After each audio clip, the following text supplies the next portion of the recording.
খোরাক জোগায়। আবার যখন আপনি মোরাকাবায় বসবেন, বইও পড়তে পারবেন না, কিছুই এখন সব মুছে ফেলতে হবে। গুরু প্রকার, এক প্রকার না। কোরআনুল কারীম, কোরআনুল হাকিম, কোরআনুল মুবিন, ফুরকানুল মাজিদ, তারপরে কোরআনুল কারীম, কোরআনুল হাকিম, কোরআনুল মুবিন, ফুরকানুল হামিদ, কোরআনুল মাজিদ। এর একজন মানুষ মোরাকাবা মুশাহাদা করে একটা জ্ঞান অর্জন করতে পারে। আবার মহানবী এই 5 প্রকারের জ্ঞানই অর্জন করেছেন। খাজা বাবা এই 5 প্রকারের জ্ঞানে অর্জন করেছেন বলেই খাজা বাবা হয়েছে। এটা যখন গুরু নিয়ে মোরাকাবা করবেন, মুশাহাদা করবেন, ওই যে 10 লতিফায় এই কিভাবে করবেন, এই যে গুরু, আপনার গুরু যেই গুরুই থাক সমস্যা নেই, আপনার গুরুকে নিয়ে আপনি করেন, যেই গুরু যে ধর্মেরই হন কোনো সমস্যা নেই। এখানে ওই মানুষ তো আমরা একই, এখানে নাম যেটাই বলেন আপনার কোনো সমস্যা নাই। এবার কামরাঙ্গা বলেন আর আপেল বলেন, তাতে কোনো বিষয় নাই। কামরাঙ্গা আপেল নিয়ে বিতর্ক, ঠিক আছে, বিতর্কগুলো হয় কামরাঙ্গা আপেল নিয়ে। এই কামরাঙ্গাই এখানে রাখেন, আপনি গুরুরে এখানে রাখেন, সানুবরি কাল এখানে, তারপরে কালবে রাখেন, কুলকুণ্ডনী বলে কেউ, কেউ খফি বলে, তারপরে এখানে রুহুতে রাখেন, সেরে রাখেন, তারপরে আবে রাখেন, আতসে রাখেন, আকফায় আলাতে রাখেন, কমান্ড সেন্টার ভ্রুজগুলের মধ্যক্ষণ, তারপরে আপনার এই যে এখানে হলো মোকামে মাহমুদা, ঠিক আছে, এইখানে হলো গুরু বেরিয়ে যাবে। তখন খান্নাস মায়াও, খান্নাস মানে মায়া, আরবিতে খান্নাস, বাংলায় মায়া, বের হয়ে চলে যাবে। কোথায় যাবে? ডান দিক দিয়ে খান্নাস, বাম দিক দিয়ে খান্নাস চলে যাবে, ডান দিক দিয়ে গুরু চলে যাবে। তখনই আপনার আপনি ঠিক আছে, আপনি উদ্ভাসিত হলেন। প্রসেস এটাই।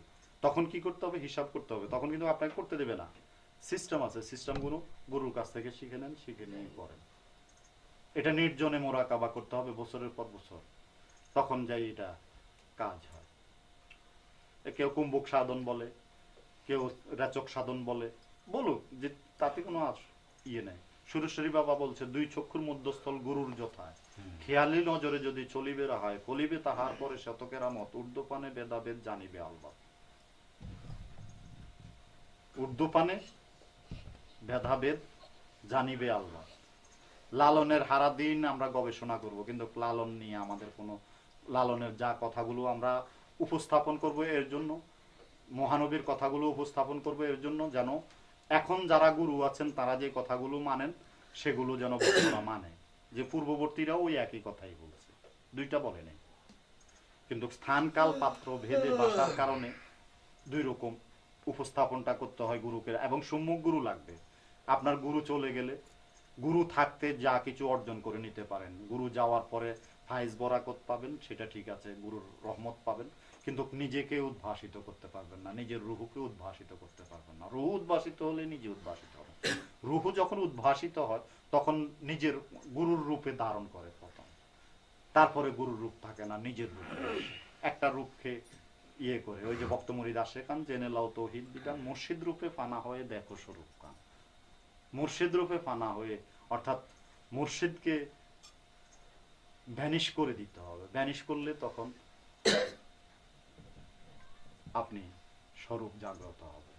সহজ কথা, ইজি ভাবে বলা। এখন যে কথাগুলো বলছি এটা বুঝতে কারো কোনো অসুবিধা হচ্ছে না। এই টাকাগুলো যারা বাজনা বাজাচ্ছে তাদেরকে দিয়ে দেন,